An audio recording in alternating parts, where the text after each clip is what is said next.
I'm ringing up Christopher Browell today to see if he's going to answer the call.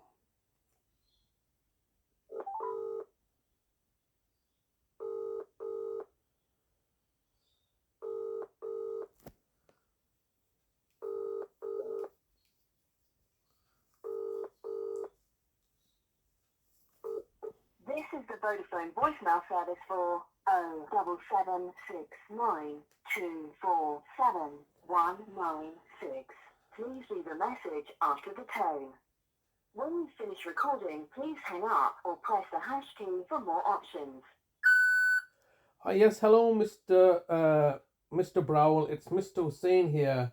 Once again, leaving yourself a daily voice message asking you, the local authority, to engage with me, to let me know of the whereabouts or welfare of my brother after you have unlawfully kidnapped him for a period now of 83 days. And I've been leaving yourself a daily message every single day, and you're refusing to now engage with me. This, I believe, is the 60th message I've left you, Mr. Browell. 60 messages, yes, on the 31st, from the 31st of August, when you last spoke to me, and you said you're going to speak to your managers and get back to me, and quickly slammed the phone, and then subsequently have failed to engage with me. I've left 60 messages now, and it's been 85 days. And as you're fully aware, in a conjunction with leaving you a message, I'm also leaving the message with the city solicitor, because it was never made clear to me who the decision maker is. Obviously, we mentioned Mr. Muller before, but Mr. Muller has explained to me he's just simply an officer doing his job. He's taking instructions from somebody. The only person I can find that is the decision maker who has engaged with me in addition to yourself is Mr. Graham Kenner, who I'm also leaving daily voice messages to, all being ignored, all being disregarded, all being depriving me and my brother of our communication and contact. I mean, all I've asked Mr. Kenner, which obviously you're not in a position as a solicitor to advise me on, is, hey man, just tell me what legal framework you used, and if you had acted lawfully and legitimately, then quite clearly, then you would tell me what law you used. And by your simple negation and failure to provide me with that information highlights to me personally that there was no law. It was simply, as usual, a smash and grab. You've acted unlawfully by taking my brother. It's now been 83 days. I have absolutely no idea where my brother is. My brother has told you on numerous previous occasions, leave him alone, I don't want to engage with you. And I recall now, I'm just trying to recollect what's been happening. So today is Monday the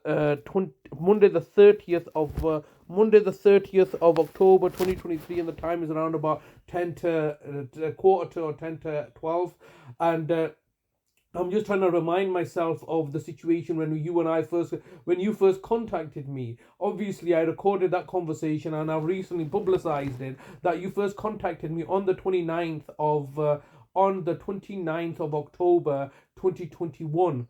So that was our first contact, where you had driven with your colleague all the way to Oldham, and then were looking to do a welfare check. And obviously I was very concerned, and where we left that conversation was that you were going to tell your seniors, Vice Senior Brown, to contact me, who failed to contact me subsequently, and also Ballinota failed to contact me.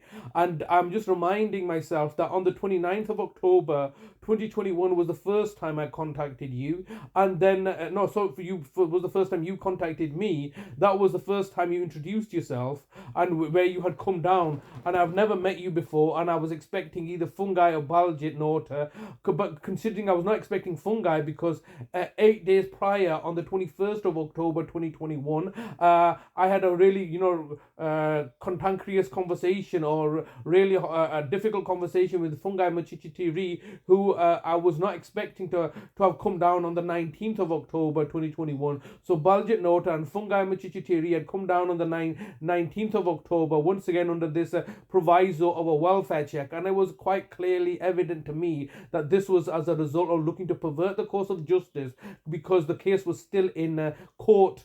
The case was still in court at the Court of Protection. You had come prior to the hearing. I believe the hearing was on the 27th of October, so the same month. 2021, and you had come on the 19th of October to do a welfare check conveniently to derail the hearing on the 27th of October at the Court of Protection. And when that failed, you then came down 2 days later on the 29th when you had come down. So it's just kind of reflective of the fact that previously you attempted to do these welfare checks with your personal involvement, Mr. Browell, on the 29th of October 2021, which, as you know, is now exactly 2 years over. So from yesterday, it was the anniversary of about 2 years of you having contact with us. I'm also reminding myself that a year later, from October 2021 to October 2022, 14th of October 2022, precisely on Friday, the 14th of October 2022, you had once again come down to do a welfare check.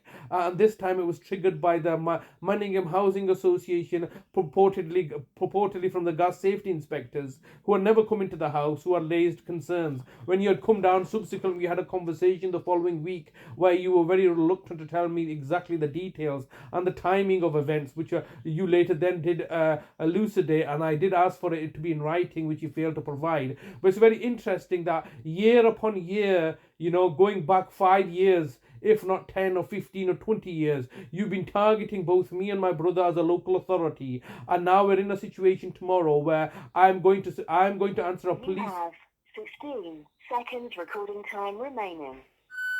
Yes, Mr. Browell, as you're aware, you've been trying to kidnap my brother for numerous previous years. I've been on to you from day one. The local authorities with these supposed welfare checks are malevolent and malicious in purpose, and I want to see my brother now. I want you to take me to see my brother. Your recording time has expired. To leave your message, press 1. To review message, press 2. To re-record message, press 3. To cancel message and hang up, press 4. Message sent. So as I was saying, this is a recurring theme every year. I think if I go back to 2020, October 2020, I believe there were 2020 there were nefarious issues going on. But by October 2020, I was my brother's Office of Public Guardian, registered deputy, lasting power of attorney holder. By October 2020. I was my brother's 2019, I believe.